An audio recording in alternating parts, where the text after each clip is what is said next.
আবু সাহেব ছেলেটার বাপ বলছে, আমাকে আর কে চাউল কিনে দিবে? ইংরেজি ডিপার্টমেন্টে পড়ে, বাপকে চাউল কিনে দেয়, টিউশনি করায়,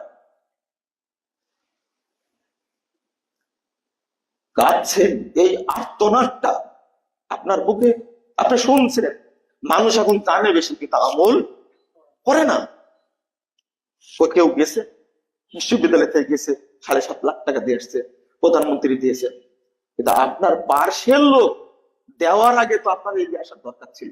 আমাদের বুক ফোটে না, জানছি, দেখছি, বুঝছি, কিন্তু কি এগিয়ে যাচ্ছে না। এর আগে কি কিয়ামতের মাঠে আমাদের বিরুদ্ধে বাদী হবে না? হবে। আল্লাহ রাব্বুল আলামিন বলছেন, ইয়াওয়াদ্দুল মুজরিমু লাউ ইয়াফতাদি মিন আযাবি ইয়াউমাইযিন বিবানি ওয়া সাহিবাতিহি ওয়া আখি ওয়া ফাসিলাতিহি আল্লাতী তুফিল আরদি জামিআ সুম্মা ইনজি। আল্লাহ বলেছেন, এই মুনাফিক কাল কিয়ামতের মাঠে চাইবে, লাউ ইয়াফতাদি মিন আযাবি ইয়াউমিন বিবানি, তার সমস্ত ছেলে সন্তানের বিনিময়ে যেন আল্লাহ আমাকে জাহান্নাম থেকে মুক্তি দান করে। আল্লাহ দিবেন। ওয়া সাহিবাতিহি ওয়া আখি, তার স্ত্রী তার ভাইদেরকে বলবে, আল্লাহ এদেরকে তুমি জাহান্নামে দাও, আমাকে জাহান্নাম থেকে বাঁচাও, এদের বিনিময়ে আমাকে জান্নাত দাও। শুধু তাই বলছে, যারা আমার আত্মীয় স্বজন আছে, বংশের যত মানুষ আছে, আল্লাহ তাদের সবাইকে জাহান্নামে দাও, তাদের বিনিময়ে আমাকে বাঁচাও। তারপরে আবার বলছেন, ওয়ামান ফিল আরদি জামিআ সুম্মা ইনজি। শুধু এরা না, পৃথিবীতে যত মানুষ আছে, আল্লাহ তুমি সবাইকে জাহান্নামে দাও, এর বিনিময়ে আমাকে জান্নাত দাও। আল্লাহ দিবেন, তাই না? আল্লাহ ভাষা শুনেন, কাল্লা ইন্নাহা লাযা নাযাতাল লিশশাওয়া তাদউ মান আদবারা ওয়া তাওয়াল্লা ওয়া জামা ফাআওয়া। আল্লাহ বলছেন, অসম্ভব, এটা হলো জাহান্নামে বেলিয়াহান শিখা, লাযা নামক জাহান্নাম, নাযাতাল লিশশাওয়া। তোমার মাথার যত রগ শিরা উপশিরা আছে, মুখের গোশ ছিঁড়ে ছিঁড়ে সে খাবে, একবারে পুড়ায় মারবে না। তাদউমান আদবারা ওয়া তাওয়াল্লা ওয়া জামা ফাআওয়া। আল্লাহ রাব্বুল আলামিন বলছেন, যে এই দরিদ্র মানুষকে মুখ ফিরায়া চলে গেছিল, পিঠ দেখায় চলে গেছিল, আর কি করেছিল? ওয়া জামা ফাআওয়া, সম্পদ জমা করেছিল, ফাওয়া, এবং এই সম্পদকে রক্ষা করার জন্য যাবতীয় ব্যবস্থা করেছিল। কি আশ্চর্য! এই দেশের টাকা জমা করে দেশে সম্পদ যত করার সবই করেছি। এরপরে যখন দেশে টাকা রাখার জায়গা নাই, তখন আমেরিকায় বাড়ি করেছি, লন্ডনে বাড়ি করেছি, কানাডায় বাড়ি করেছি, মালয়েশিয়ায় বাড়ি করেছি, সিঙ্গাপুরে বাড়ি করেছি, তাও টাকা রাখার জায়গা নাই। এবার টাকা সুইস ব্যাংকে দিয়ে রেখে আসছে। কত চেষ্টা টাকাগুলো বাঁচানো। জানে যে সুইস ব্যাংকে টাকা রাখলে এ টাকার কেউ ওয়ারিশ হয় না, তাও রাখছে। টাকা কোথায় যাবে? আপনি ভাবতে পারেন, চিন্তা করতে পারেন আল্লাহ কিভাবে বলছেন,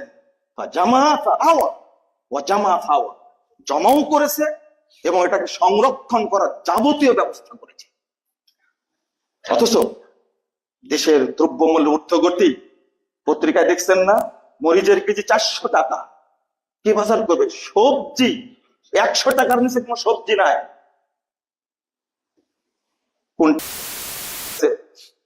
যে প্রতি বছর 97,000 কোটি টাকা দেশ থেকে পাচার হয়।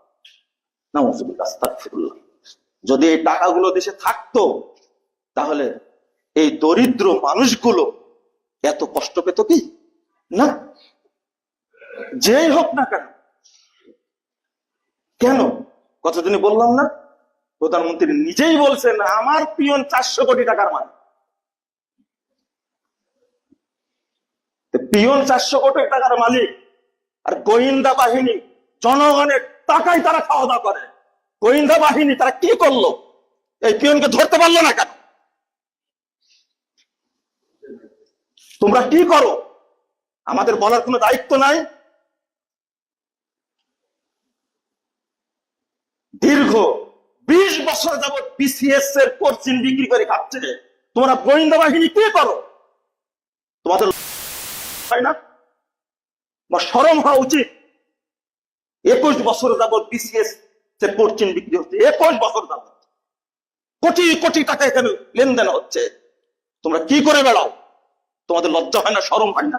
ডিজিএফ আছে, এনএসআই আছে, টিভি আছে, তারপরে সিটিএসবি আছে, কত রকমের গোয়েন্দা আছে। তোমার তাদেরকে ধরতে পারো না? একদিনে 400 কোটি টাকার মালিক হয়েছে প্রধানমন্ত্রীর পিয়ন। তুমি কি করেছো? তোমারই দোষ এটা। গোয়েন্দা যদি হয় তাকে ঠিক মতোই গোয়েন্দাগিরি করতে হবে। তুমি দেখতে পেলে না কেন এতগুলো রাষ্ট্রীয় সম্পদ নষ্ট করা হবে? তুমি আগে তথ্য দিতে পারলে না কেন? কিসের গোয়েন্দাগিরি করো তুমি? তোমার শরম নয়, লজ্জা নয়? এটা জনগণের কথা আমি বলছি। আপনি দেখেননি রাষ্ট্রপতি তাজউদ্দিন সাহেবের ছেলে সোহেল দাস তার বুক ফাটা আত্মনাদ বলে দিয়েছে। আমি বলতে চাচ্ছি কেন, যে দেশের সম্পদ কখন কে চুরি করে নিয়ে যাচ্ছে। আরে সাংবাদিক ভাইয়েরা, তোমরা কি করো? আজকে বেনজিরের সম্পদ পেলে এখানে 600 বিঘা, ওখানে 300 বিঘা, ওখানে এত বিঘা। তোমরা কি নিয়োগ হারাম? আগে রিপোর্ট দাওনি কেন? তার ভয় করতে সবগুলো পাচাটা বুলা। কিসের সাংবাদিক তোমরা? না, এটা ঠিক বলবেন না। আপনার নিজেরা পবিত্র হওয়া লাগে। আমি ঠিক বলা পছন্দ করি না। শোনেন, কেন এক তথ্য বের হয়নি? এমবিআর এর এই দুষ্ট প্রকৃতির ওমরা করতে যায় ছবি তুলে প্রকাশ করে কিনা মতিউর রহমান। নামটা কত সুন্দর। দেশের সম্পদ স্ত্রী ছেলে বাপ মিলে এইরকম মতিউর ঘরে ঘরে জন্ম নিয়েছে, ব্যাঙ্গের ছাতার মতো। গোয়েন্দা বাহিনী আপনারা কি করেন? সাংবাদিক ভাই আপনারা কি করেন?